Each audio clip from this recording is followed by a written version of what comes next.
ধরেন জেনা জেনা কি জেনা এগুলো জিজ্ঞেস করলে বলেন কেমন, তাহলে বুঝবো যে আপনি কানেক্টেড, মানে সংযুক্ত আছেন, বক্তব্যের সাথে আপনার কনসেন্ট্রেশন আছে। তো ধরুন কেউ বিবাহিত হয়ে জেনা করে, কেউ অবিবাহিত হয়ে জেনা করে,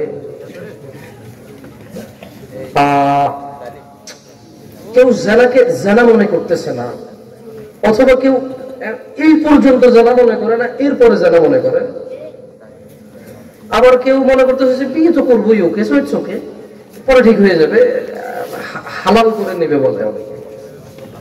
অনেকে কি বলে হালাল করে নেবে, মানে মানে বিয়ে করে নাই, কথাবার্তা বলে, যাওয়া আসা করে, দেখা সাক্ষাৎ হয়, এখন বলছে যে হুজুর আমি আর হারামের মধ্যে থাকতে চাই না, হালাল করতে চাই, মানে ও মদকে হালাল করতে চায়। তো কিভাবে করবে? বলছে যে দুধের গ্লাস ঢেলে ঢেলে হালাল হয়ে যাবে।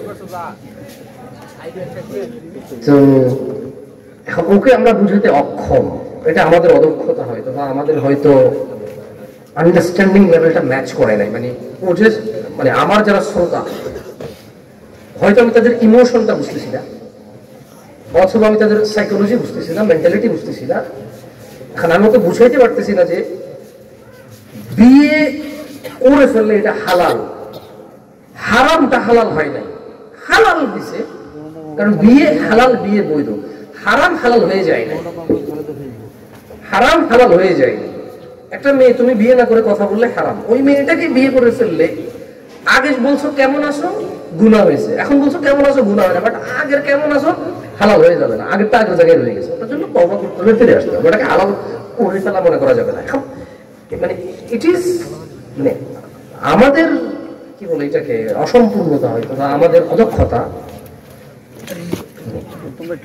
যারা আমার শ্রোতা বা যারা আমার ছাত্র বলবো না, কারণ আমি নিজের শিক্ষক মনে করি না, তো যারা আমাকে শুনে, ইটস মাই ফেইলিয়ার, এটা আমার মানে আমি ফেইল করছি এই জায়গায় to make them understand that, তাদেরকে বুঝাইতে। যে যেমন ধরেন একটু আগে মাশাআল্লাহ একটা ছেলে ইংরেজিতে বক্তব্য দিয়েছে এবং আরবির ইংরেজি অনুবাদ করেছে, আমরা কিন্তু কেউ বুঝি নাই। মাদ্রাসা এখানে চেষ্টা করেছে বুঝাতে যে আপনি এখানে যদি ওদেরকে পড়ান, আমরা আপনার বাচ্চাকে ইংরেজি যে ভাষায় দক্ষ করবো, ইংরেজি ভাষা কি করবো দক্ষ করবো।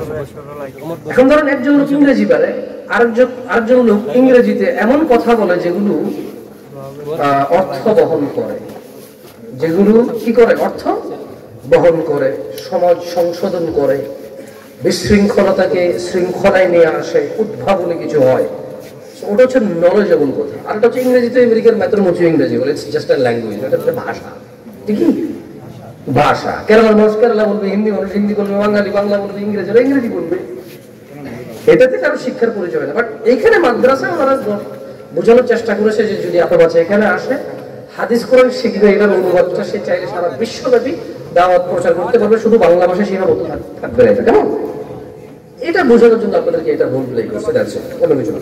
মানে তারা এখানে যে কি বলে এটাকে, মানে তাদের এইমটা, উদ্দেশ্যটাকে তারা বাস্তবায়ন করার চেষ্টা করছে, যদিও আপনারা কিছু বোঝেন না, আমি কিছু বলি। আমরা বক্তারা যখন ধরেন জেনা নিয়ে কথা বলি, নেশা নিয়ে কথা বলি, শিরক বিদআত নিয়ে কথা বলি, আমরা কথা বলি কাউকে কাঁদাই, কাউকে হাসাই, অথবা বিরক্ত করি। আমরা তিনটা কাজ করি। আমরা কয়টা কাজ করি? কাঁদাই, মা করে টান দিয়ে, হাসাই কৌতুক করে, অথবা আমরা শ্রোতা বুঝতেইছেন আমি কি বলতেছি, আর আমি ঘন্টার পর ঘন্টা বলেই যাচ্ছি, বিরক্ত উঠে চলে গেছি। বক্তা বা এখন আমি আলেম বলছি না, আলেম ভিন্ন, কেমন আলেম ভিন্ন, যদিও আমাদের দেশের আচ্ছা জাকির দিকে না যাই আসে। তো এজ এ বক্তা হিসেবে আমি ফিল করি আমরা তিনটা কাজ করি, হয় মানুষকে কাঁদাই, নাহলে মানুষকে হাসাই, নাহলে মানুষকে বিরক্ত করি, অথবা মানুষকে উত্তেজিত করে দিই। মানে এমন একটা বক্তব্য দিই এখানে সবাই ঠিক বলে করে যাওয়া করে অ্যারেস্ট হয়ে যাই, কেউ না, এই এলাকার আশপাশের গ্রামের কেউ। আজকের দিনে আপনার এলাকার সবচেয়ে বেশি অপরাধ কিসের? চরিত্রের। কিসের? চরিত্র। চরিত্র নাই, এই জন্য হারাম হালাল বাঁচে না, আখলাক ভালো না।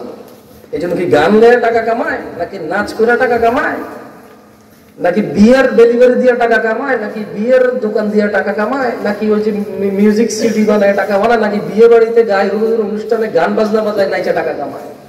হু কেয়ারস? কে চিন্তা করে? চরিত্র নাই, কি নাই?